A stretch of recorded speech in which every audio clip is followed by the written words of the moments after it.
población que antes era impensado, que se encuentran trabajando para un empleador con el cual no tienen un vínculo personal o un contacto personal y que en muchas ocasiones podría inclusive estar en el extranjero. Tenemos entonces nuevas realidades humanas, nuevas realidades históricas, nuevas realidades de contexto a las cuales hay que responder y a las cuales el derecho laboral como derecho, con sus instituciones, con sus principios, tiene que responder. En ese sentido, la Defensoría Pública ha considerado de fundamental importancia esta jornada de capacitación. Hoy alrededor de los principios de derecho laboral, mañana alrededor del tema de la casación en materia laboral, es decir, la más alta discusión sobre los temas en torno al derecho laboral. En ese sentido, damos la bienvenida a todos e inauguramos esta capacitación que espero sea de provecho para todos, para nuestros defensores públicos en su cotidiano trabajo, para nuestros abogados de consultorios jurídicos gratuitos, también en esa labor de red complementaria de la Defensoría Pública. Señores, señoras, muchas gracias por su asistencia. Buenas tardes. Agradecemos las palabras del doctor Juan Carlos Merizalde, director de la Escuela Defensorial Subrogante. Para dar comienzo al desarrollo académico del evento, recordamos a los asistentes las siguientes indicaciones. Para obtener el certificado de asistencia a este curso, es obligatorio que el participante cumpla con su participación y registro de asistencia en este programa formativo. Se recuerda el registro de asistencia. Se enviará a través del link que será remitido en los 15 últimos minutos de esta jornada de aprendizaje. Se solicita mantener encendidas sus cámaras durante todas las sesiones. Adicionalmente, si el participante desea intervenir o tiene alguna duda o consulta mientras se desarrolla la ponencia, solicitamos gentilmente alzar la mano de Zoom. Reiteramos que no se debe utilizar el chat para el registro de asistencia. Con estas indicaciones saludamos y damos la bienvenida al ponente del día de hoy, doctor Mauricio Pangolas Cano. Antes de dar la bienvenida, nos permitiremos leer unas breves líneas de su hoja de vida. Él es doctor en jurisprudencia, doctor PhD en ciencias jurídicas por la Pontificia Universidad Católica de Argentina, magíster en Derecho Procesal, mención Derecho Civil, magíster en Derecho Laboral, juez temporal de los juzgados de trabajo, director del Consejo de la Judicatura de la provincia de Tungurahua, docente académico de pregrado y posgrado en diferentes universidades nacionales e internacionales, conferencista en eventos nacionales e internacionales, entre otros. De esta manera recibimos al doctor Mauricio Pangolas Cano. Bienvenido, doctor, tiene la palabra. Muchas gracias, muy buenas tardes. En primer lugar hago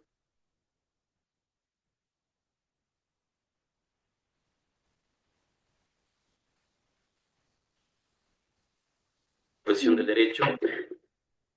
Y bueno, y creo que es un tema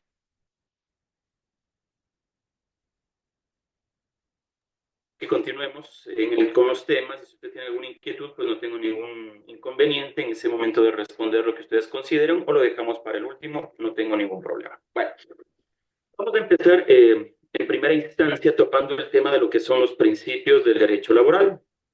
Para esto nos vamos a remontar a lo que nos dice el artículo 76, numeral 7, literal L de la Constitución. En este momento voy a compartir pantalla para que ustedes me puedan acompañar como tal dentro de esta charla que voy a dirigirme hacia ustedes. Y para lo cual el artículo que les acabo de detallar, el artículo 76, numeral 7, literal L de la Constitución, ustedes conocen, en donde se indica que claramente que las resoluciones de los poderes públicos deberán ser motivadas y que no habrá tal motivación si al momento de enunciarse el fallo o la resolución no se enuncian las normas o los principios jurídicos. Y es importante destacar esta parte para nosotros ir viendo cuál es la realidad del Ecuador. ¿Por qué? Los principios jurídicos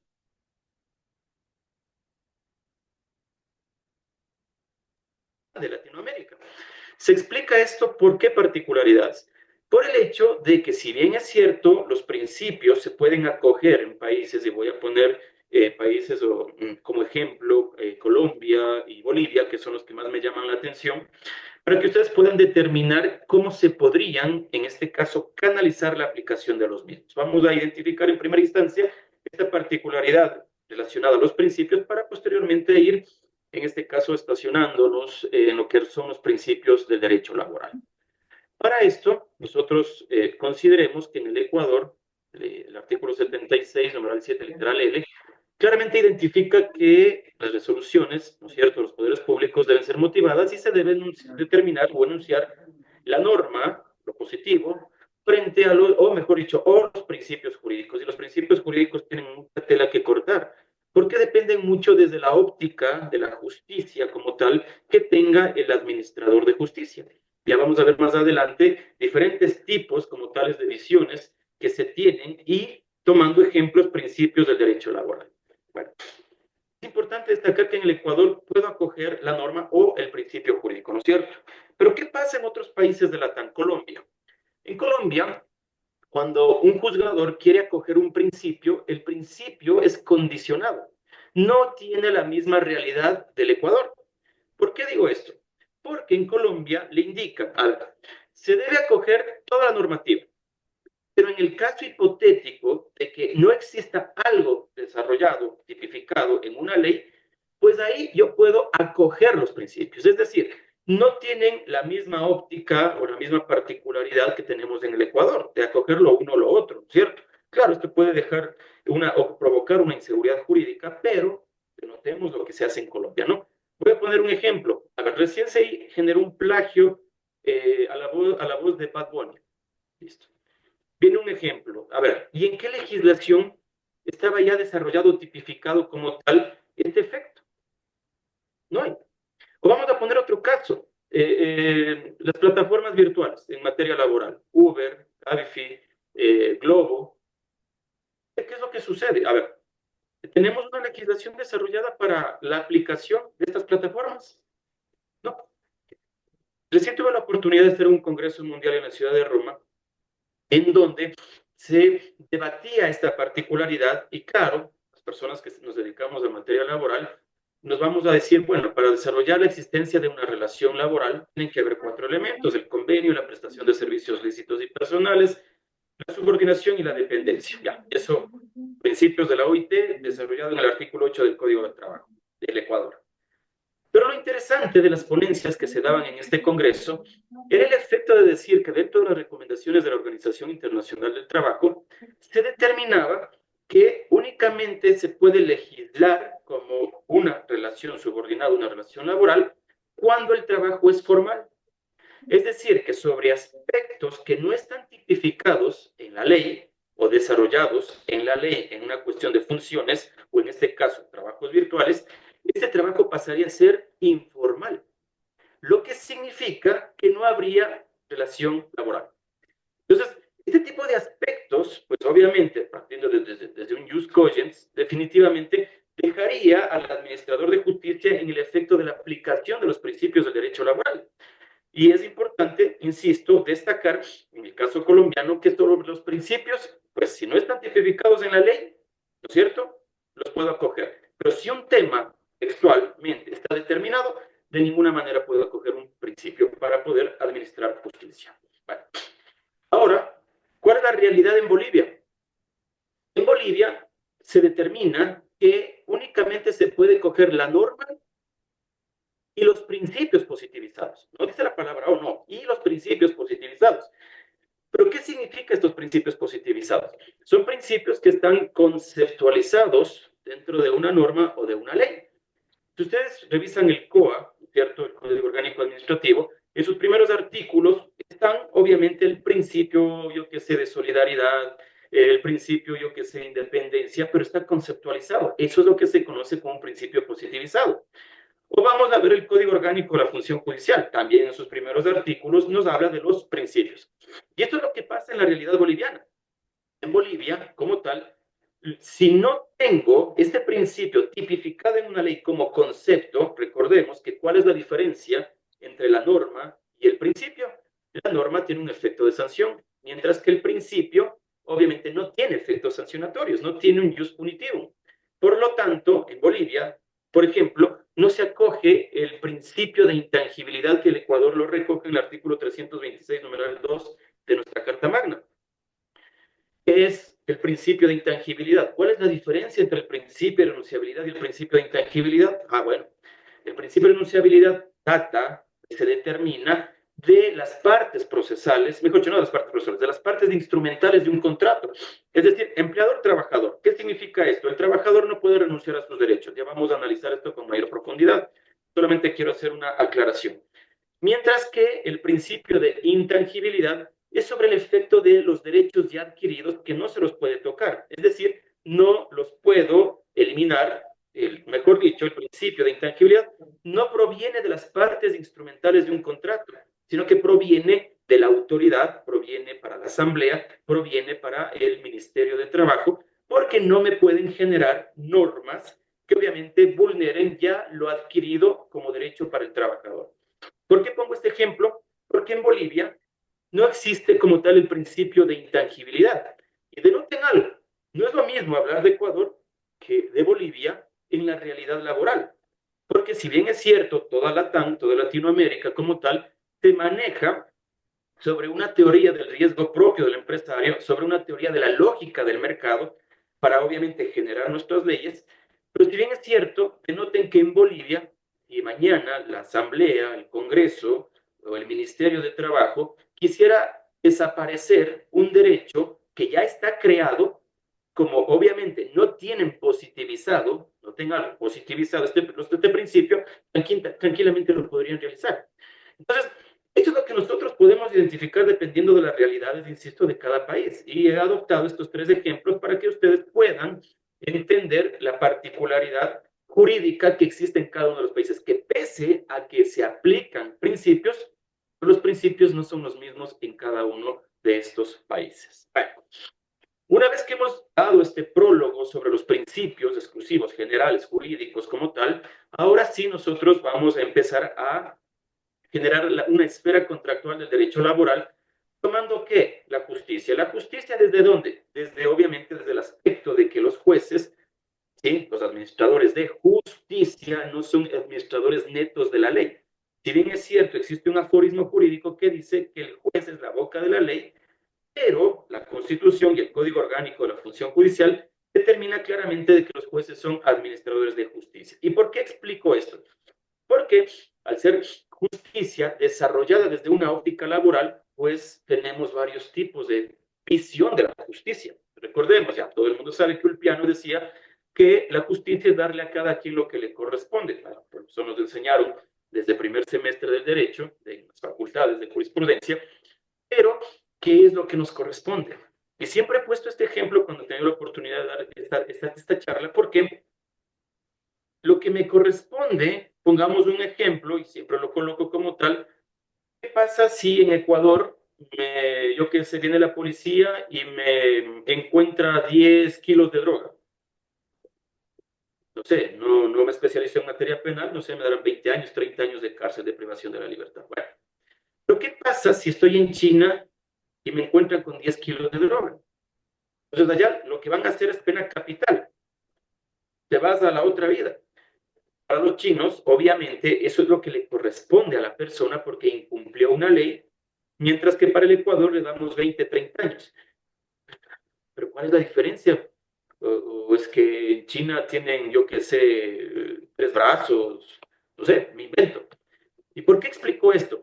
Porque la justicia no deviene del ámbito exclusivamente de la ley, también deviene del ámbito de la cultura, de la moralidad, de los acuerdos y de los imperativos.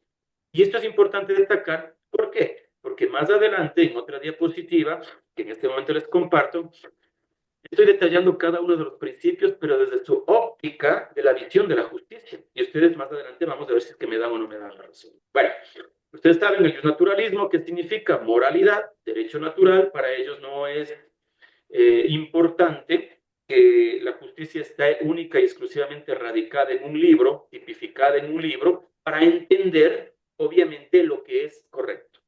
¿Sí? Eso Estos son los naturalistas, todos sabemos. El positivismo, pues, ¿qué nos dice el positivismo? Hans Kelsen, Marx, nos dice, no, ¿qué pasa, naturalista? Pues, nosotros no podemos resolver un caso en base a la moralidad, porque dependería mucho tu carácter, cómo te fue ese día. Pongamos el ejemplo, cuando yo hablo del justnaturalismo estoy hablando exclusivamente inclusive de la religión, ¿sí? Entonces, ¿por qué? Porque en el naturalismo, con el efecto de la religión, tiene mucho que ver el ámbito de cómo yo puedo administrar justicia. Pero para los positivistas, ¿qué es lo que nos dicen? A ver, si es que este fuera el caso, vamos a poner un ejemplo. Digamos que yo me hurté $10, me voy, me confieso con el padre y el padre me dice, no, son 10 padres nuestros. Ah, bueno, ese día el padre estuvo buen gente. Pero al otro día me hurto nuevamente $10, me voy donde el mismo padre, pero ese día el padre estuvo mal genio y mandó ya a rezar 100 padres nuestros. Y porque obviamente depende mucho de las condiciones psicológicas, porque recordemos que la moralidad no tiene conceptos definidos, es un ámbito subjetivo, por lo cual los positivistas dicen no puede administrarse justicia desde el rango de la naturalidad porque necesitamos algo que esté escrito y que sea aplicable para todos. ¿Ah? ¿Listo? También todos creo que conocemos, no voy a entrar en más en detalles de juicios de Nuremberg, yo que sé, las encíclicas papales, no voy a entrar en el efecto de que habían las cruzadas y que obviamente a veces los curas mataban a las personas en nombre de Dios, no vamos a entrar en eso porque obviamente el tiempo lo tenemos muy limitado, para desarrollarle desde un rango laboral. Pero de pronto ustedes me dirán, oiga, Mauricio, pero ¿qué tiene que ver el justnaturalismo con la materia laboral?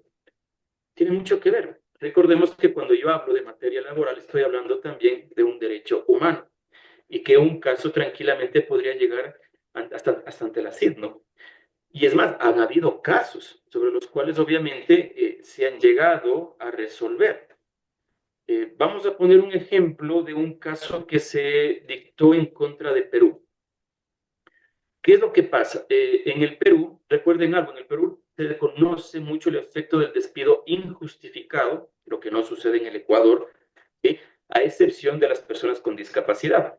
No es lo mismo hablar de un despido intempestivo que de un despido injustificado. Son cosas totalmente diferentes. Pero ¿a qué me voy?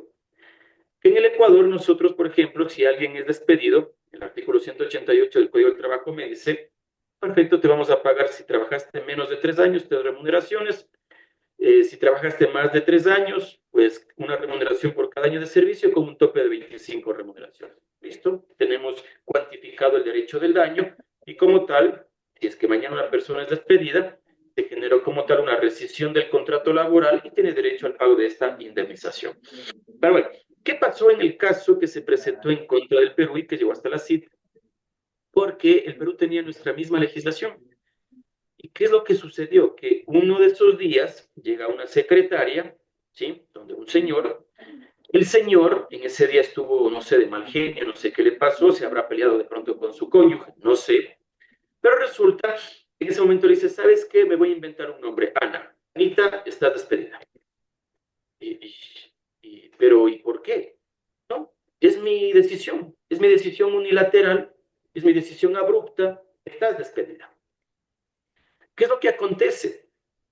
El momento en que se generó esta decisión del contrato laboral, Anita, obviamente, podía haber tenido hijos, Anita con ese pago del sueldo tenía que pagar un arriendo, con eso se alimentaba, con eso le educaba a sus hijos, se educaba a ella, y de un día, por la decisión abrupta y unilateral del empleador, todo se quedó en el aire. Este caso llegó hasta la CID, en donde que Anita no pedía el pago de la indemnización. Lo que Anita pedía es de que se le explique el motivo por cual se adoptó dicha decisión. ¿Sí? Llegó tanto que la CID le dijo a Perú, sí, en efecto, tienes toda la razón.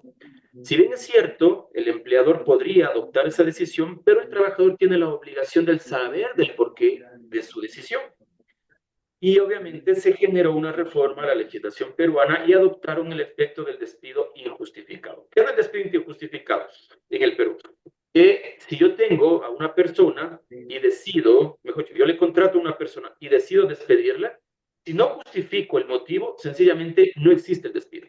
Es lo que nosotros en el Ecuador podemos conocer como la acción de despido ineficaz. ¿Sí? Es decir, Si no justifico el motivo de mi decisión y que sea desde un rango legal, pues definitivamente ese despido no va. ¿Sí? Bueno. Entonces, ¿esto qué tiene que ver? La CID resolvió desde un ámbito natural, no porque esté determinado en la legislación peruana, pero obviamente le recomendó que haga estas reformas y que me parecen muy necesarias como tal, ¿no? Ahora, vienen, uno cuando se va dando estas explicaciones se vienen muchas cosas a la mente, como por ejemplo, a consecuencia de un despido intempestivo, podría venir, repito, a consecuencia de este despido intempestivo, podría venir luego un proceso de daño moral. Sí, porque el despido intempestivo como tal se genera el derecho del daño de la persona que obviamente se ha quedado sin su trabajo por la decisión unilateral y abrupta del empleador, pero si esto trae consigo un daño psicológico, podría también acogerse a un proceso de daño moral. Bueno, tendríamos que entrarnos mucho en el tema para poder dar mayor explicación, pero sin embargo de aquello se lo deja puesto en su conocimiento para las personas que no lo conocían, para ver si es que se podría o no canalizar este tipo de procesos. Bueno, vamos al use dispositivo. Y analizamos el use positivum, vamos al use dispositivum en el efecto de que el use dispositivum viene del pacta sunt servanda. Nos servimos de lo pactado. ¿En qué sentido? En la autonomía que tienen las partes para acoger ciertos derechos determinados en la ley. Bueno, en materia laboral, ¿se aplica el use dispositivum? Sí. En materia civil, ¿se aplica el use dispositivum? Claro. En materia civil, todo es dispositivo, todo es pacta sunt servanda, todo es contratos acordados. Mientras que en materia laboral, tendríamos de aquí o de aquí provendría el efecto del principio de renunciabilidad. Porque, si bien es cierto, esto nace de la autonomía de la voluntad, nace de la autonomía privada, que son dos principios totalmente diferentes, desde el rango del numerus clausus o del numerus apertus desarrollado en el derecho romano, en el efecto de que la una es norma dispositiva y la otra es norma imperativa. Más adelante explicaré también qué significa esto. ¿Sí? Pero en el jus dispositivum, ¿a qué me voy? En materia laboral lo puedo acoger, pero siempre y cuando beneficie las condiciones de los trabajadores. Solo ahí.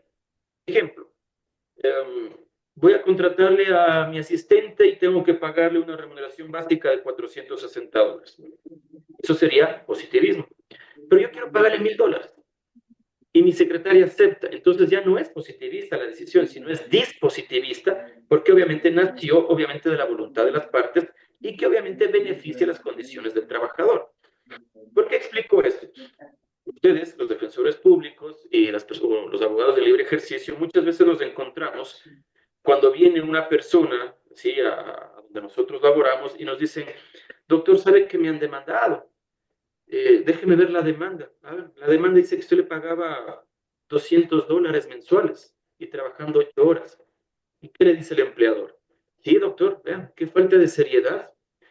Sí, porque realmente yo le dije a la persona que no tenía para pagar el básico y le propuse ganar $200 por 8 horas diarias. Y él aceptó.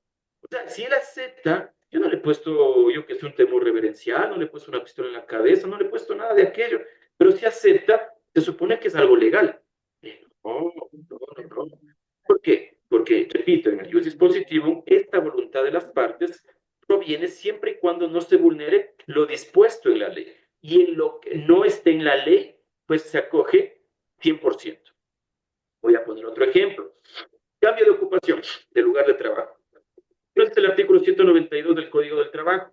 Perfecto. El trabajador tiene 60 días para reclamar o para pedir que obviamente se le reintegre a su puesto anterior, y si no lo pide dentro de esa caducidad, prácticamente la persona ya no tiene derecho al reclamo como tal. ¿Sí? Pero nos dice, no sé si alguien está con el micrófono, perdón, micrófono abierto. Yo diría que, pero también este artículo 100.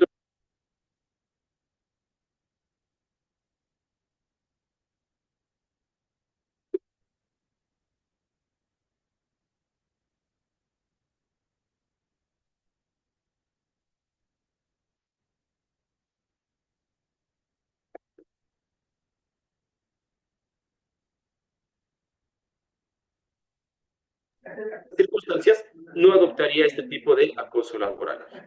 Vamos a poner otro efecto, cambios de horarios.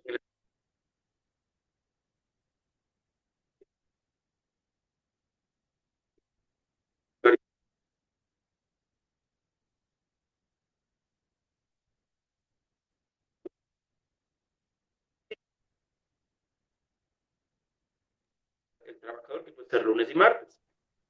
Siempre y cuando exista un acuerdo entre el empleador y el trabajador.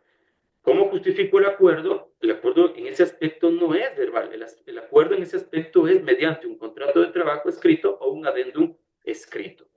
Recordemos que el artículo 40 también del Código del Trabajo nos dice que si dentro del contrato que la ley le obliga a tenerlo para realizar cambios o los contratos obligatorios del artículo 19 del Código del Trabajo, pues definitivamente si no los tengo por escrito, el trabajador tiene derecho absolutamente a todo.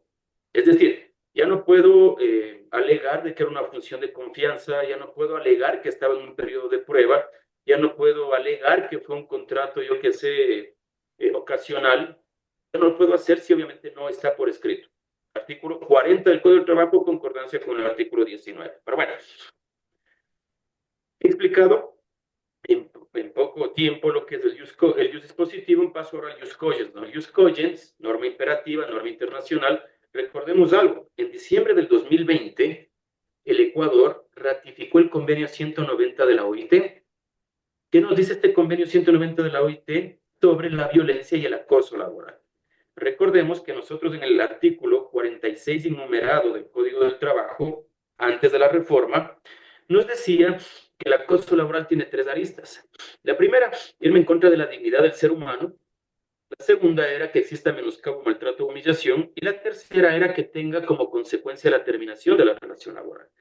Pero si ustedes revisan este artículo 46 enumerado, antes de la reforma, explico, nos decía que para que exista acoso laboral como tal, tenía que generarse de acciones repetitivas, ¿no? Es decir, en base a la doctrina del del psicólogo sueco Lechman, nos decía que para que exista acoso tiene que provocarse en un tiempo prolongado de 6 meses. ¿Y qué es lo que pasa? Que muchas autoridades administrativas del trabajo o inspectores acogían, ¿sí?, esta teoría de este psicólogo sueco para decir, no, ¿sabe qué? Le ha costado 2 meses, pero estamos 6 meses. No sé si alguno de los defensores públicos que están aquí les habrá pasado en cada una de sus ciudades, pero eso es lo que acogían. ¿Pero qué vamos? ¿Y por qué pongo este ejemplo? Dentro del jus cogens, porque pese a que desde diciembre del 2020 nosotros ratificamos el convenio 190, donde que en su artículo 1, nos dice que el acoso laboral o la violencia en el trabajo se determina por un solo hecho, uno, nada más. Mientras que nuestro Código del Trabajo nos decía por particularidades repetitivas. Entonces, ¿qué podían haber hecho de pronto los inspectores de trabajo, quienes tienen la competencia para resolver en primera instancia si es que hubo o no un acoso laboral? Pues obviamente, yo qué sé, voy a decir la palabra actualizarse, estudiar en el ámbito de que podían haber acogido el convenio 190 OIT ya ratificado por el Ecuador para no extenderse en el hecho de las condiciones repetitivas que decía nuestro Código del Trabajo, ¿no?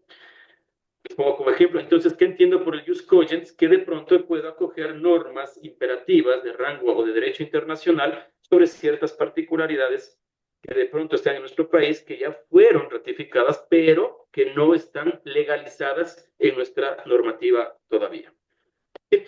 Para terminar, el jus non scriptum. Non scriptum, ¿qué significa? No escrito.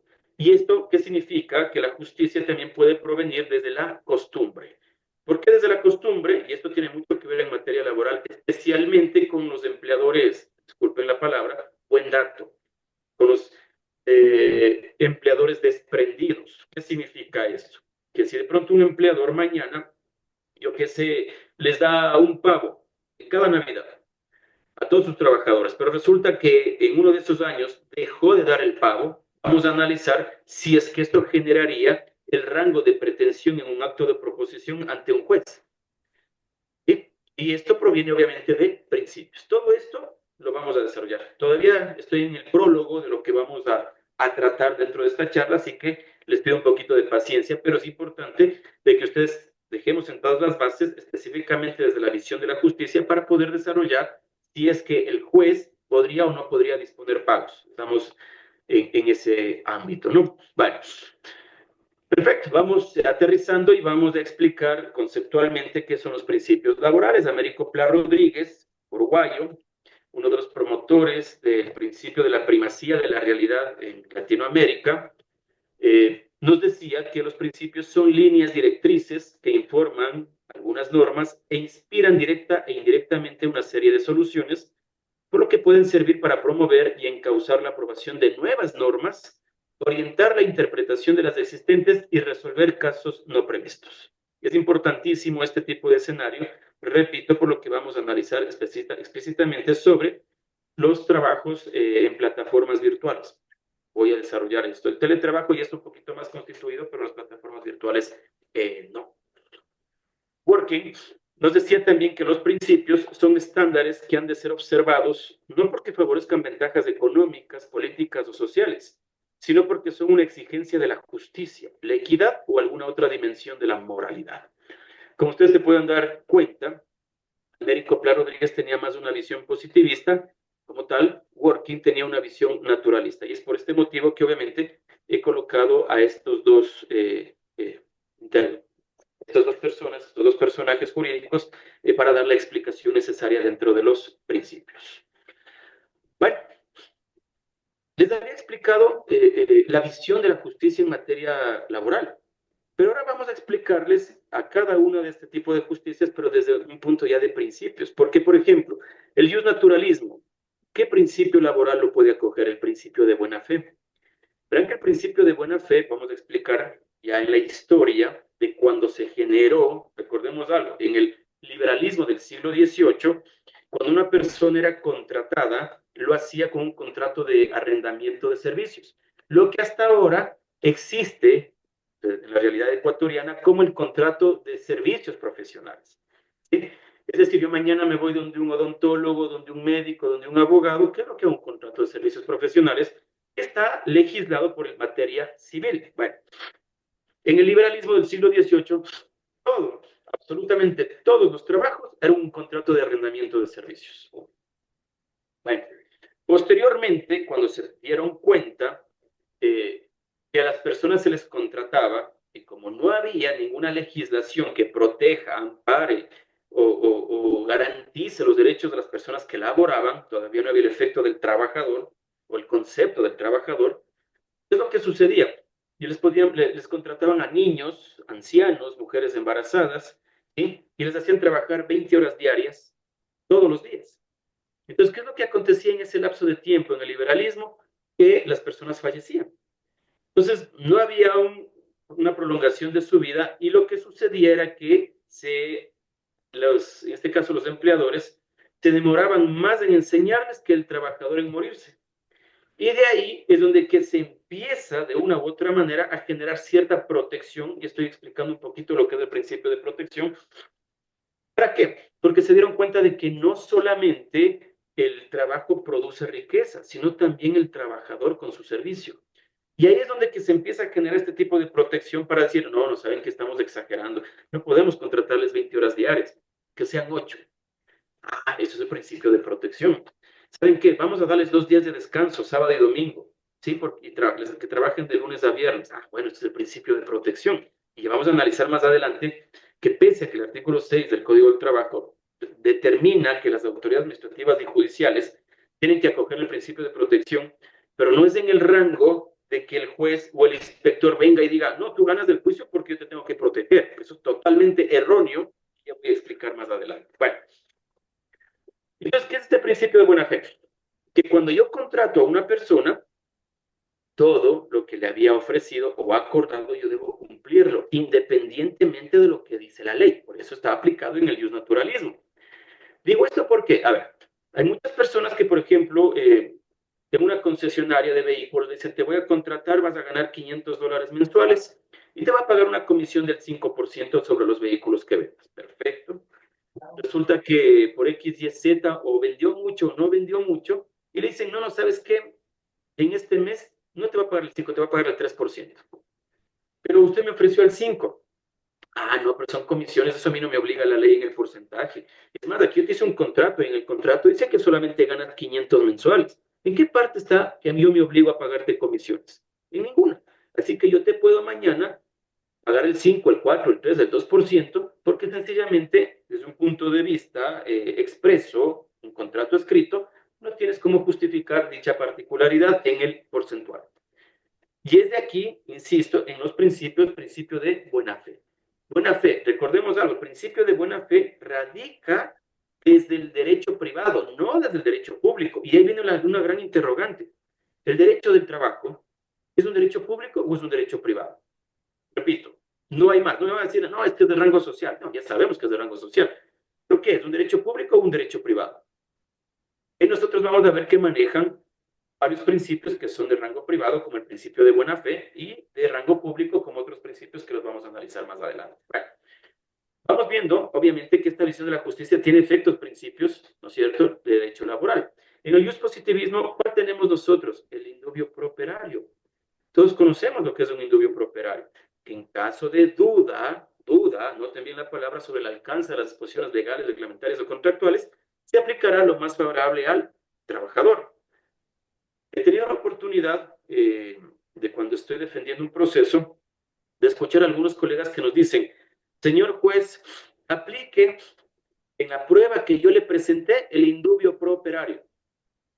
Hey, ¿qué me estás diciendo? ¿Por qué? Porque el indubio properario únicamente aplica el derecho sustantivo, no aplica el derecho adjetivo. El derecho adjetivo tiene valoración probatoria. Obviamente queda a la sana crítica del juez tomar en cuenta la prueba que lo considere necesaria, para obviamente resolver y hacerla notar dentro de su decisión o fallo. Pero el indubio properario no aplica a normas procesales ni valoración probatoria. Aclaro. ¿Sí? Entonces, más bien un efecto de derecho sustantivo. Claro, el derecho sustantivo se entendería que proviene también del positivismo. Vamos al positivo que les había explicado. Justamente lo que ya les dije, el principio de renunciabilidad. En otras palabras, la voluntad de las partes, ¿sí?, no puede de ninguna manera generar una renuncia de derechos del trabajador. A ver, vamos a poner un ejemplo. Tengo mi oficina y voy a contratar a mi secretaria. Y cuando viene mi secretaria le digo, perfecto, sabes que te voy a contratar con un periodo de prueba. Mi secretaria me dice, no, yo quiero un tiempo indefinido sin periodo de prueba. Le digo, perfecto, no hay problema, no te contrato, que venga otra persona. Desde ahí, nosotros, ¿qué vamos desarrollando? Que existe una desigualdad. ¿Sí? Recordemos que la desigualdad viene a ser un sinónimo ¿de qué? ¿De subordinación o de dependencia? De dependencia. Entonces, al ser de dependencia, al ser desigual, esto se conoce como el segundo concepto teórico del derecho laboral. Si alguien mañana quiere de pronto investigar, se da la particularidad de que a la pauta para que el empleador coja o decida las políticas que se van a utilizar dentro de su empresa, que tiene que ver mucho con la lógica del mercado. A ver, son teorías, insisto, por ejemplo, en Latam, lógica del mercado en Estados Unidos o en Europa, se maneja lo que es el Fordismo, el Taylorismo, que son otro tipo de aspectos económicos de los cuales se desarrollan las leyes laborales. En Latam se maneja esta lógica del mercado con tres aristas también, ¿no? ¿Cuál es la primera arista? El empleador quiere recuperar su inversión dentro del menor tiempo posible. Es decir, cuando alguien se pone un negocio, ¿sí? Voy a invertir, yo que sé, $10,000, perfecto, o sea, esos $10,000 tengo que recuperarlos dentro del menor tiempo posible. Primera arista. Segunda arista es pagar lo que menos se pueda al trabajador. No, si a mí no me dijera la ley que tengo que pagar como básico $460, yo le pago 200. Entonces necesitamos en Latinoamérica tener una norma que nos exija lo que debemos cumplir, cosa que no sucede en países nórdicos. ¿Y cuál es la tercera arista? Entregar lo que menos se pueda. Es decir, ¿ustedes creen que si en nuestro Código del Trabajo no se concediera el derecho a las vacaciones, qué empleador diera vacaciones? Entonces, estas tres aristas de la lógica del mercado son las que se desarrollan, repito, en todo Latam, para entender nosotros de que necesitamos una ley que le proteja al trabajador, determinando normativas que obviamente no vayan en perjuicio de las personas trabajadoras, la clase más vulnerable de la relación laboral. Y vamos ahora al jus cogens. En el jus cogens yo tengo el principio de la norma más favorable. Este principio de la norma más favorable y el principio de la condición más beneficiosa son unos principios que Si alguien los dominara, no tiene idea del daño que puede provocar siendo abogado de los trabajadores al sector empresarial. Y les voy a explicar. ¿Sí? ¿Por qué el principio de la norma más favorable? Bueno, lo que nosotros conocemos como la jerarquización de la norma, artículo 425 y 426 de la Constitución, en donde nos indica de que obviamente en caso de conflicto en la aplicación de la ley se acogerá la norma superior. Claro, hay muchas veces que la norma superior vulnera derechos del trabajador ya adquiridos, y ahí obviamente dependería del juez si podría aplicar el principio pro operario y se va en contra del principio de la norma más favorable, ¿no? Podría darse esta particularidad. Y tengo el otro use, la otra justicia no scriptum, que tiene que ver con el principio de la condición más beneficiosa. Bueno, este me voy a reservar para explicarles en la próxima diapositiva, porque realmente tiene mucha tela que cortar. Bueno, entonces, ¿qué es el principio de protección?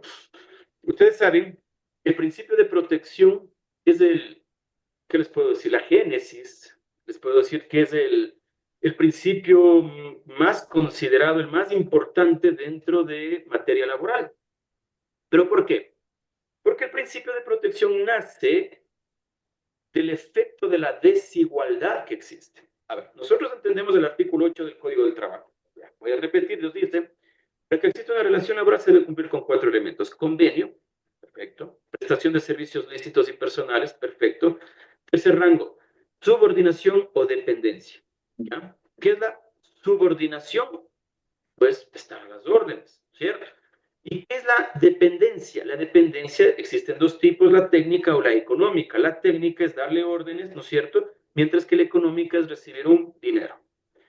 En la técnica se le conoce como poder de dirección. Si alguien desea empaparse más de este ámbito, claro, porque es importantísimo saber cuándo existe o no una relación laboral. Recordemos que la subordinación o dependencia es el elemento que más caracteriza la relación laboral. Es la que existe la diferenciación con la materia civil, ¿no? ¿Y por qué digo esto? Yo tuve un caso de una cooperativa de ahorro y crédito que le contrataron a un ingeniero para que el ingeniero vaya cada cierto tiempo a revisar que los ascensores estén en un correcto funcionamiento, que esté bien, yo qué sé, los cables del internet, que esté bien el agua, el alcantarillado, la luz, o sea, que revise textualmente este edificio. Y le dijeron al señor ingeniero: te vamos a pagar $1,000 mensuales, tienes que venir cuando tú lo consideres, pero cuando se dañe algo, tú tienes que estar aquí arreglando. No vas a tener relación laboral porque no vas a trabajar aquí en la cooperativa, no vas a tener una oficina, no te vamos a dar una computadora, no vas a tener un horario, pero cuando se dañe algo, tú tienes que estar aquí. Empezamos a analizarlo y decíamos: ¿existe o no existe una relación laboral? Bueno, hasta para eso nosotros tuvimos que leernos mucho del efecto del poder de dirección. ¿Qué es el poder de dirección? Es cuando a una persona le dicen lo que tiene que hacer y no tiene el libre albedrío para elegir. En otras palabras, pregunta: ¿este ingeniero podía irse con su familia una semana a la playa? ¿Qué pasa si yo estaba en la playa? Vamos a decir que soy el ingeniero. Yo estaba en la playa con mi familia y ese rato me llaman de la cooperativa y me dicen: ¿sabe qué? Se dañó el ascensor. Tenía yo la opción para decir: ¿sabe que ahorita estoy en la playa? Yo ya cuando llegue a la ciudad donde está la cooperativa, ahí me doy una vueltita por ahí. Tenía esa opción.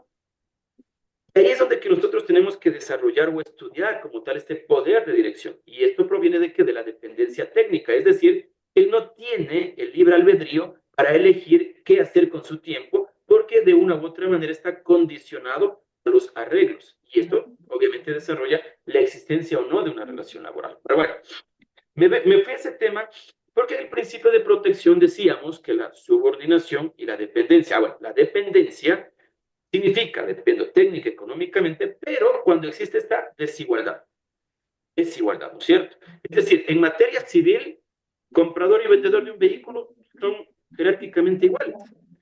Mañana voy a comprar un terreno, pues comprador y vendedor para ese contrato son iguales. Pero cuando llega un contrato de trabajo, el empleador no está en la misma condición que el trabajador. Y entonces Este principio de protección, ¿de dónde proviene? Del efecto de esta desigualdad. ¿Sí? ¿Y por qué? Porque el trabajador pasa a ser la parte más vulnerable de la relación laboral y por ende el Estado tiene que generar normas que le protejan como tal al trabajador. Pero señores, vuelvo a insistir, colegas, vuelvo a insistir, esta protección no se radica en la decisión del juez o de la autoridad administrativa del trabajo. No. Yo he tenido muchas veces encontrones con algunos administradores de justicia porque me dice, discúlpame doctor, pero mi obligación es proteger al trabajador. ¡Wow! O sea, usted está vulnerando el principio de imparcialidad desarrollado en el Código Orgánico de la Función Judicial, porque usted estaría parcializándose. El principio de protección no viene en el efecto de que usted se ponga ahí en medio o en la mitad de la relación laboral y diga, no, yo le protejo al trabajador. No, de eso no se trata. El principio de protección se radica en la creación de las normativas, de las leyes, que de una u otra manera limiten el poder del empleador. Eso es una cosa muy diferente. Y vuelvo a ponerles ejemplo. A ver, ¿cómo le protege el Estado a los trabajadores? Terminando, artículo 47 del Código del Trabajo. La jornada máxima será de 8 horas diarias. Jornada de trabajo. Le protege. Le vamos a dar 2 días de vacaciones, de descanso. No son vacaciones, 2 días de descanso. Bueno, eso está en la ley. ¿De dónde nace? Del principio de protección. No, le vamos a hacer que si usted le hacen trabajar sábado y domingo, le paguen el doble, horas extraordinarias. ¿De dónde nace? Del principio de protección. Entonces, si mañana me encuentro con una autoridad administrativa o judicial de trabajo que me indique de qué es obligación de protegerle al trabajador, no, estamos mal. Una cosa es que tenga la obligación de acoger la ley, en donde por medio de la ley se le protege al trabajador. Eso es otra cosa, totalmente diferente. Y entonces, voy a dar lectura a este concepto para ver si de pronto lo estamos entendiendo, desarrollando de mejor manera, ¿no? El principio de protección, también conocido como principio tuitivo, proteccionista o de favor, se fundamenta en la falta de libertad inicial y consecuente del trabajador. Esta carencia de libertad por la necesidad de trabajar es la causa inmediata de la desigualdad de los empleados y explica la protección del derecho del trabajo. Ahora, vamos a decir que este principio de protección es la madre de todos los principios del derecho laboral, ya les había explicado, por la desigualdad. Porque si mañana viene un candidato a presidente y nos dice, señores, yo voy a eliminar la desigualdad entre empleadores y trabajadores, pues el amigo está hablando en chino, discúlpenme que lo diga, porque esta desigualdad es un mal necesario, Porque ¿qué pasa si mañana viene la asamblea y nos dice, ¿saben qué? Los empleadores y los trabajadores van a tener la misma jerarquía normativa. Y entonces, ¿por qué tengo que protegerle al trabajador? No habría por qué tener esta protección para el grupo más vulnerable. Y por eso les decía que este principio es el que más se desarrolla en materia laboral. Es decir, como decirles la madre de todos los principios. Porque de este principio nacen, como por ejemplo, el indubio pro operario, que ya les había explicado, que en caso de duda sobre el alcance de las disposiciones legales, reglamentarias o contractuales, se aplicará lo más favorable al trabajador. Pero hay muchas veces los jueces dicen, no, yo no tengo ninguna duda, yo aplico esta norma y están en todo su derecho. Pero se insiste, esto proviene exclusivamente para el derecho sustantivo, no para el derecho adjetivo, por la condición de la valoración probatoria que ya les expliqué anteriormente. Tenemos el otro principio de la norma más favorable que también ya les había explicado, es en el efecto de las jerarquías normativas, ¿no? Artículo 425, 426 de la Constitución.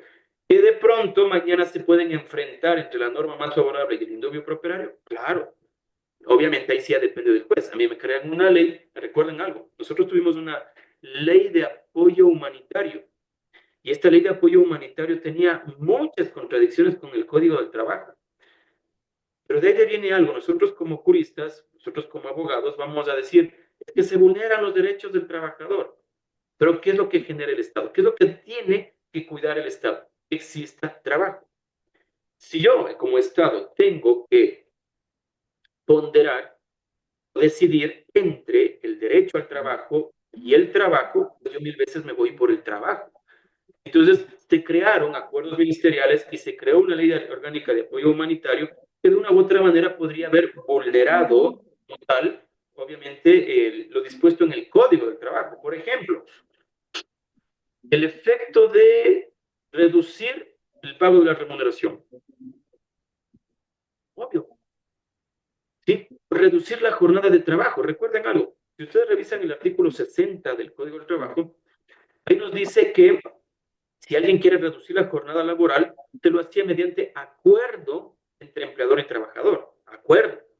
Mientras que en la Ley Orgánica de Apoyo Humanitario, cuando se hablaba de la reducción de la jornada de trabajo, decía por la sola decisión del empleador.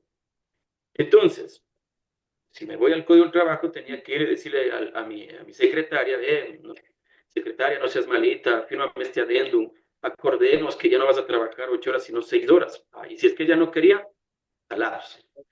Pero en la Ley Orgánica de Apoyo Humanitario ya no daba esa pauta, ya no decía acuerdo, sino por la sola decisión del empleador.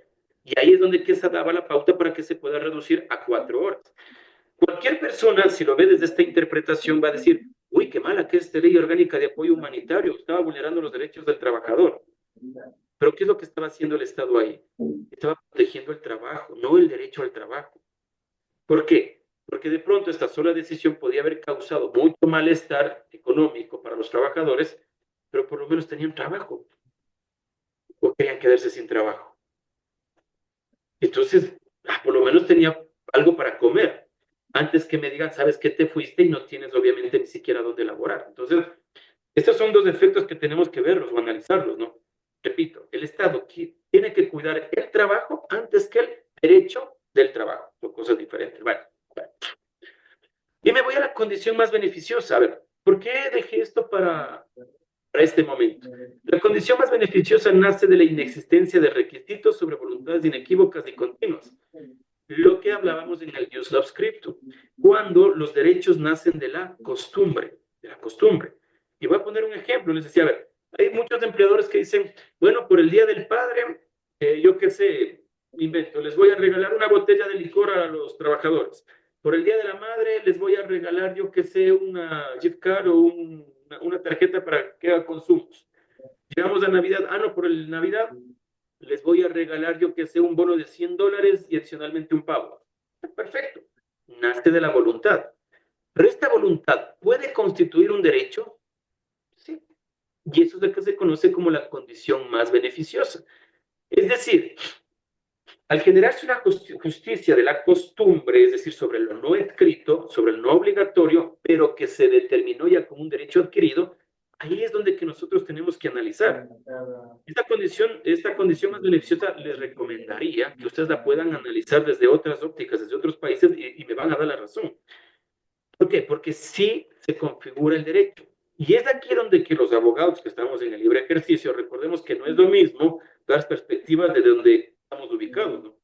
Porque una cosa es una perspectiva como juez, otra cosa es una perspectiva de pronto como ustedes, defensores públicos, y otra tiene una perspectiva como el abogado en libre ejercicio. Y digo esto ¿por qué? Porque ustedes cada uno generamos una teoría del caso, pero de diferentes realidades o de diferentes intereses, podría decir. ¿Ok? Entonces, cuando yo tengo la oportunidad de asesorar al empleador y les pregunto este tipo de particularidades y les digo, ¿sabe qué? Podríamos tener problemas. ¿Qué es lo que vamos a hacer? Vamos a condicionar la entrega de lo que usted está haciendo. ¿Cómo es eso, doctor? Verá, si usted lo hace, ¿sí?, de manera voluntaria y sin que exista condicionamientos, se constituye como un derecho adquirido. Pero si usted se crea un manual, una política, no sé, en el reglamento interno, que indique de que si usted, voy a poner el ejemplo de la tarjeta de $100 en Navidad, que si usted no ha sido llamado la atención durante el año, usted tiene derecho como tal al que se le entregue este bono de $100 en Navidad. Condicionamientos. Porque si no tengo este manual, esta política para la entrega de beneficios de los trabajadores, me encuentro con este principio de la condición más beneficiosa.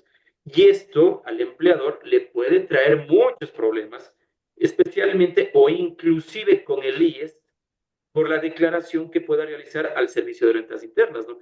Recordemos que si, por ejemplo, yo voy a dar un bono de $100 a mis trabajadores y esos $100 le aplico como parte de la remuneración en la declaración ante el Servicio de Rentas Internas, inmediatamente sobre esos $100 también tengo que pagarle al IES. Tuve el caso de una empresa donde que se pagó $100 como bono en diciembre, voluntario, y en uno de esos días le llegó una notificación del IES diciéndole que tiene que pagar como $18,000 porque ese al que declaró al Servicio de Rentas Internas, ¿sí? La entrega de estos $100 como parte de la remuneración no lo hizo con el seguro y el seguro acogió esta declaración y mandó obviamente a la notificación y posteriormente la glosa para el pago de aquello. Entonces, como les decía, hay muchas veces que el empleador desprendido tiene que, inclusive, para ser generoso, tiene que saber lo que hace desde un punto de vista jurídico. Y más aún, si es que esto se repite por más de 2 ocasiones, lo que pasaría a tener un rango de jus no scriptum, un derecho adquirido, un derecho de la costumbre, y en base a este principio, obviamente, se puede o se podría requerirle al juez que disponga el pago por dicha particularidad.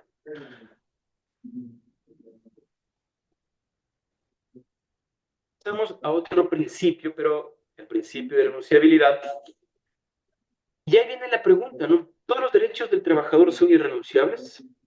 Digo esto porque el artículo 326, numeral 2 de la Constitución, nos dice el trabajo se sustenta en los siguientes principios. Numeral 2, el derecho al trabajo bueno, tiene la particularidad de ser irrenunciable e intangible y será nula toda estipulación en contrario. Bueno, la intangibilidad ya les había manifestado que proviene de las decisiones de autoridades, ya sea una normativa. Pero cuando yo hablo del principio de irrenunciabilidad, viene a mi cabeza y dice, a ver, ¿todos los derechos del trabajador son irrenunciables? Y yo les voy a decir, hay varios derechos de los trabajadores que son totalmente irrenunciables, una vez que les explique, obviamente, esta particularidad. Digo esto porque, a ver, vamos a desarrollar un concepto de lo que, nuevamente, recuerden que el principio de renunciabilidad tiene mucho que ver con el dispositivo y con el pacta sunt servanda, ¿no? Y nos dice que en la praxis se generan acuerdos laborales que producen pérdida de autonomía, afectan la estabilidad laboral y algunos derechos de los trabajadores. Es decir, que pese a que existe un principio de renunciabilidad consagrado en las constituciones, leyes, jurisprudencias de la mayoría de los países de la TAM, se continúa afectando la seguridad jurídica del trabajador, pero ¿de qué modo? Entonces vamos a hacer una cuestión de génesis para poder desarrollar esta pregunta, ¿no? Y para esto, nosotros vamos a remontarnos a la historia, nuevamente al génesis del principio de renunciabilidad. Yo les había explicado que en el liberalismo se generaban contratos de arrendamiento porque no existía una normativa que limite la autonomía de la voluntad. O sea, limite la autonomía de la voluntad. ¿Qué quiero decir con esto? A ver, yo mañana le decía, a ver, María, yo necesito una persona que venga a trabajar en mi oficina 20 horas diarias y te pago $200 diarios. Por la necesidad del trabajo, ¿qué decía María? Bueno, pero vas a trabajar de lunes a domingo. Bueno, pero estás embarazada. ¿No hay problema? No, no hay problema. Perfecto. Contrato de arrendamiento. Como yo les dije anteriormente, estas decisiones que generaban afectaciones de orden social, porque obviamente los trabajadores se enfermaban, morían, y entonces esto traía también una complicación desde el rango económico. Pueden oír muy deshumano en lo que estoy diciendo, pero es necesario explicarlo de esta manera. Pero bueno, ¿qué es lo que pasa? Que más adelante las personas donde se provocaba este liberalismo empiezan a generar ciertos derechos o limitaciones a esta autonomía de la voluntad. Recuerden que el principio que paraliza, que estaciona como tal a la autonomía de la voluntad es justamente el principio de irrenunciabilidad. Listo. Más adelante se empieza a tomar una conciencia en la primera revolución industrial, donde que les decía que la riqueza no solamente provenía de la tierra, sino del trabajo de las personas. Y llegamos más adelante con la Revolución Francesa. ¿Pero por qué tenemos que meterle aquí a la Revolución Francesa? Pues me dirán, ¿y qué tiene que ver aquí sobre los principios de derecho laboral de la Revolución Francesa? Porque dentro de los postulados de la Revolución Francesa teníamos la libertad. Hombres libres e iguales. Y ahí viene una pregunta. ¿Es necesaria una libertad descontrolada? ¿Necesitamos una libertad que no esté limitada por las leyes? Es decir, ¿yo tengo derecho a hacer lo que yo quiera? Vamos a ver si es que es necesario o no. ¿Por qué? En primera instancia vamos a determinar que sin libertad no habría autonomía. Así es sencillo. Pero esta libertad ¿qué generaría? Una sociedad incontrolada. Es decir, ¿se imaginan ustedes si no tuviéramos leyes que nos indiquen lo que tenemos, o mejor dicho, lo que es permitido hacer, lo que no es permitido hacer? Yo tengo derecho a matar, tengo derecho a violar. Ah, no, es que la ley me limita y me dice, no, si lo haces te sanciono. Ah, bueno, entonces la libertad como tal, en 100% expresada en la Revolución Francesa, no trae consigo este tipo de aspectos. Les decía, ¿qué trae consigo la libertad sin límites? El derecho limita la libertad. Afectaciones. ¿Qué trae consigo? Afectaciones de orden social. ¿Qué trae consigo la autonomía de la voluntad? Desarrollada en el jus dispositivum, limitada mediante normas con el jus positivismo y la cultura de cada religión, jus non scriptum. Teorías. ¿Y se acuerdan de las teorías? Yo les dije que teníamos en Latam que se aplica una teoría de qué? La teoría del riesgo propio del empresario, ¿o cuál otra teoría? De la lógica del mercado. ¿Por qué? Porque todas estas teorías provienen, en primera instancia, repito, también desde el ámbito cultural, del ámbito del jus non scriptum. Y por eso es que puse mi ejemplo al principio, cuando les decía que la justicia, con los 100 kilos de droga en el Ecuador, no es la misma que con los 10 kilos de droga en China, porque depende mucho también la cultura de cada región. Pero, ¿qué es lo que pasa? A esto se empieza, como les dije, a desarrollar normativas en cada una de las regiones, pero estas normativas eran contraproducentes. Voy a poner un ejemplo. Digamos que se crea una normativa en Pichincha, luego se crea una normativa en Cotopaxi, luego una normativa en Tungurahua, luego una normativa en Chimborazo, que pese a que son dentro del mismo país, eran totalmente incompatibles. Y de ahí se genera como tal la constitucionalización del derecho privado. Noten algo. Constitucionalización del derecho público, exacto, pero ¿por qué la constitucionalización del derecho privado? Porque se empieza a acoger principios de rango moral, ¿sí? De rangos no positivistas y de derecho privado, como el principio de buena fe, desarrollado con el Pacta Sunt Servanda. ¿Qué provoca esto? Tendencias políticas. ¿Qué es una tendencia política? Claro, digamos que yo en Pichincha tengo, yo que sé, una gobernación socialista, en Cotopaxi tengo una gobernación neoliberalista, en Tungurahua tengo una gobernación, yo que sé, socialista del siglo XXI. Entonces, cada uno de estos efectos tenía tendencias políticas. Y ante esta tendencia política que luego fue constitucionalizada, ¿sí? En el derecho privado, es decir, para cada país, es que empieza a generarse la OIT, la Organización Internacional del Trabajo. Repito, no sé si es que de pronto alguien está con el micrófono porque como que me hace perder el hilo de la explicación. Muchas gracias. Entonces se empieza a desarrollar la Organización Internacional del Trabajo. ¿Qué es lo que quiere o provoca la organización y la OIT? Es, de una u otra manera, a estas tendencias políticas desarrolladas en cada país ponerle frenos. ¿Y cómo le pone estos frenos? Justamente con principios. Si ustedes revisan las recomendaciones, lo que se estructura dentro de la Organización Internacional del Trabajo exclusivamente son principios. Entonces, estos principios, ¿de qué nos sirven? Que puedan ser acogidos y mutados a normas en cada uno de los países. En otras palabras, como bien lo decía el profesor García Amado, entonces que he tenido la oportunidad de estar en una de sus ponencias, ¿qué nos dice el profesor García Amado? Frente a la contradicción que tiene con el profesor Manuel Atienza, y nos dice, Manuel Atienza nos dice, no, pues, la norma es norma, y sobre lo que no está la norma sencillamente no existe, y no se puede administrar justicia. ¿Qué nos dice el profesor García Amado? No, estás mal, porque la norma son principios evolucionados, porque para que exista la norma, tuvo que previamente existir un principio, y este principio, al evolucionarse, digamos que fue como una oruga que se convirtió en mariposa, ¿qué es lo que pasa? Generó una sanción. Entonces, el principio, como una sanción, pasa a ser una norma. Primer punto. Segundo punto, el derecho del trabajo lo podemos considerar como un derecho público o privado. Perfecto. Esto tiene mucho que ver con los principios. Porque les había mencionado, si yo mañana le contrato a una persona, ¿qué tiene que ver el derecho público ahí? No, pues que es la ley, claro, de acuerdo. Pero sobre lo que yo desarrolle en los acuerdos, si la ley me lo permite o no me lo permite. Listo. Si yo quiero pagarte comisiones, ¿en qué parte de la ley me obliga a pagarte comisiones? En ninguna. Entonces, ¿qué estoy acogiendo? Principios de derecho privado, principio de buena fe, principio del Pacta Sunt Servanda. Entonces, ¿qué podemos argumentar como el derecho del trabajo? ¿Es un derecho público o es un derecho privado? Pues tiene la tinta de los dos. Sencillamente no podemos decir que no es ni lo uno ni lo otro. Pero ¿por qué es importante desarrollar esto?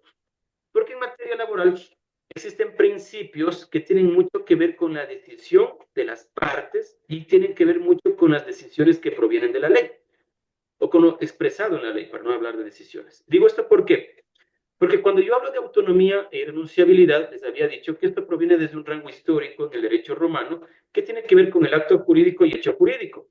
El acto jurídico, es decir, proviene de la ley, numerus clausus, lo que se conoce como normas imperativas. Mientras que el hecho jurídico proviene de la autonomía, puede ser de la voluntad o de la autonomía privada, que tiene que ver también con el numerus apertus. ¿Por qué explico esto? Vamos a ver realidades. Cuba. Ustedes piensan que en Cuba yo puedo llegar a, yo qué sé, a negociar cuánto es lo que se me puede pagar mensualmente, sin que obviamente tenga... ¿Ustedes piensan que yo en Cuba puedo pagar comisiones sin que obviamente no se haya desarrollado en alguna ley en Cuba? No. Pero veamos la realidad en Colombia, o pongamos la realidad ecuatoriana. ¿Puedo aquí determinar el pago de comisiones pese a que la ley no me obliga? Sí. En Cuba, ¿podría yo resolver trabajar solamente 2 días a la semana o 4 horas diarias? No. En el Ecuador, sí. En Colombia, sí. Es decir, exclusivamente en Cuba hablamos del acto jurídico como tal, ¿sí? Porque obviamente todo proviene de la ley, mientras que cuando hablo del hecho jurídico, existen estas normas dispositivas que se pueden desarrollar dentro de la relación laboral. ¿Por qué explico esto? Porque es importante destacar qué es renunciable y qué es irrenunciable. Entonces no se han hecho esta pregunta. Digo, a ver, los derechos del trabajador son irrenunciables. ¿Y qué pasa cuando viene una persona y renuncia y ya no quiere laborar? ¿Qué pasa si yo voy y presento mi renuncia? Pues el empleador le va a decir, tu derecho es irrenunciable, no lo puedes hacer. ¿Sí? Entonces, es importante desarrollar porque la irrenunciabilidad tiene 2 efectos. Puede ser sobre bienes patrimoniales o puede ser bienes extrapatrimoniales. Y cuando yo hablo de bienes patrimoniales que tienen índoles económicos, 13º, 14º, vacaciones, remuneración, ropa de trabajo, pues obviamente no puedo renunciar de ninguna manera. Yo no puedo ofrecer un valor que sea inferior a lo que legalmente le corresponde por estos rubros. Pero cuando hablo de bienes extrapatrimoniales que tienen un poder o libertad de decidir, de decisión, pues ahí sí se puede generar una irrenunciabilidad. Y por eso es que muchas veces en procesos, en juicios, no se aplica la irrenunciabilidad del derecho sustantivo, pero sí la irrenunciabilidad del derecho adjetivo. Ha pasado en algunos casos que vienen personas y dicen, trabajó 10 años, ganaba $200 mensuales, presentan una demanda, yo qué sé, por $30,000. Luego llegamos a la audiencia y en la audiencia dice la persona empleadora, te ofrezco 2,000. El trabajador dice, acepto. ¿Qué es lo que va a decir en ese momento el juez? Yo no puedo garantizar, yo soy garantista de los derechos de los trabajadores.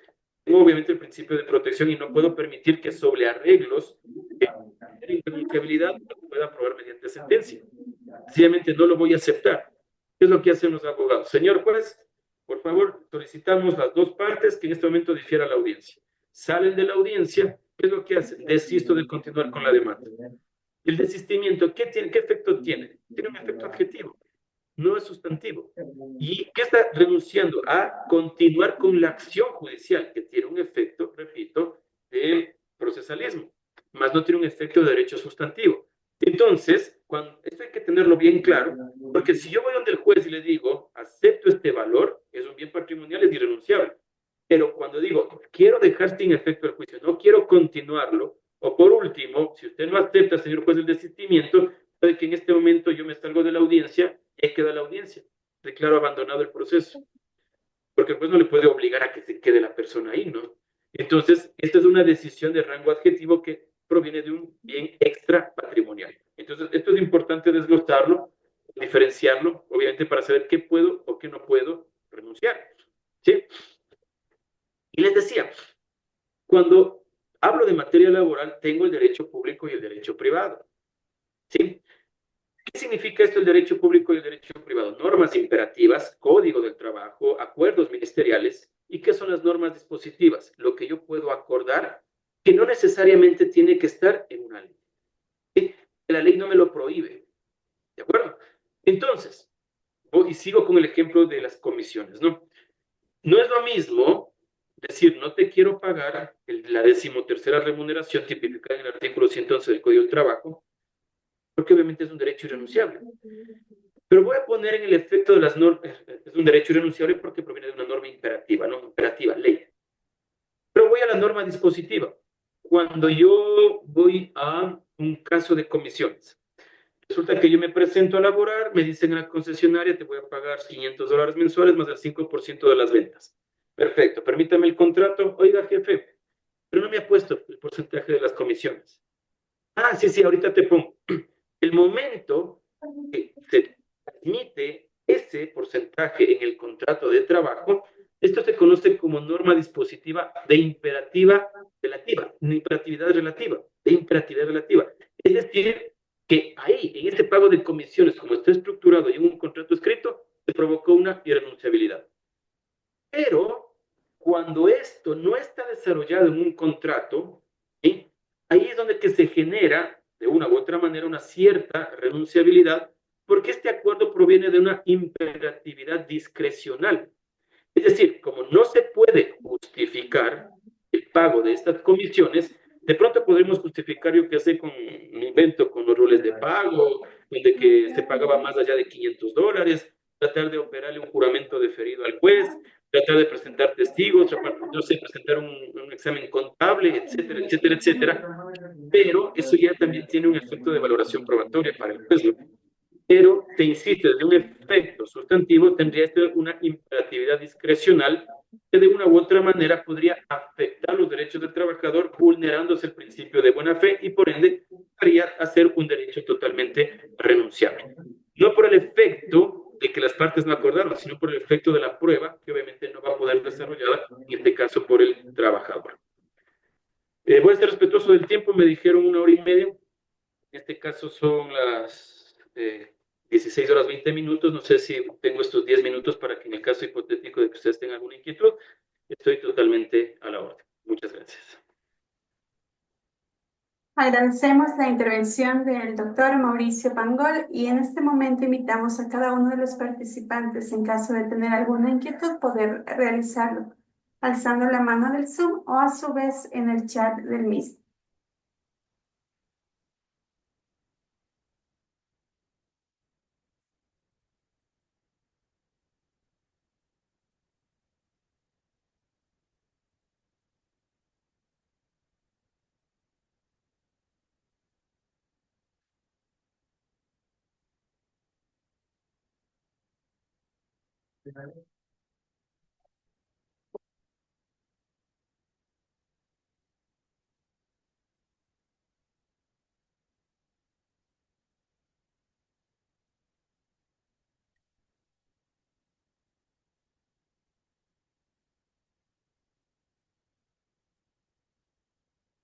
Parece que todo ha quedado claro, sin preguntas en el chat.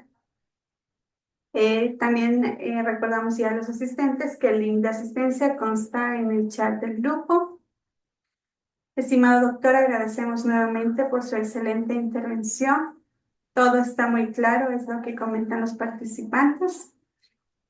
Y agradecemos en nombre de la Defensoría Pública, de la Escuela Defensorial de la Defensoría Pública del Ecuador, agradecemos a las autoridades presentes, al facilitador del día de hoy y a los demás asistentes por su importante participación en esta jornada de aprendizaje. Les recordamos que esta jornada continuará el día de mañana a las 15 horas con el tema casación en materia laboral y nos acompañará la doctora Catherine Muñoz Ubía, jueza de la Sala Especializada de lo Laboral de la Corte Nacional de Justicia. Buenas tardes con todas y con todos. Doctor, muchísimas gracias. Muchas gracias a todos. Bueno, esperemos encontrarnos en una próxima oportunidad. Me parece que la abogada Correa tiene Sí, toda la mano. justo en este momento le voy a dar paso, doctora, para que pueda aprender su audio.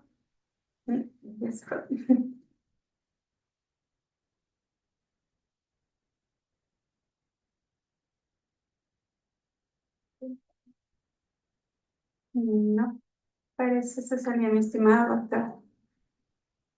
Bueno, nuevamente le agradezco por su participación. Muchas gracias. Muchas gracias. No sé la oportunidad de pronto de la inquietud. Sin embargo, Estoy a las órdenes y espero también haber estado a la altura. Muchas gracias. Gracias, muchísimas gracias a usted. Doctora Noylin, para la Sí, asistencia. ya les pasé 2 veces. Les pasé 2 veces, ¿no? No. ¿Qué nos entienden nuevamente?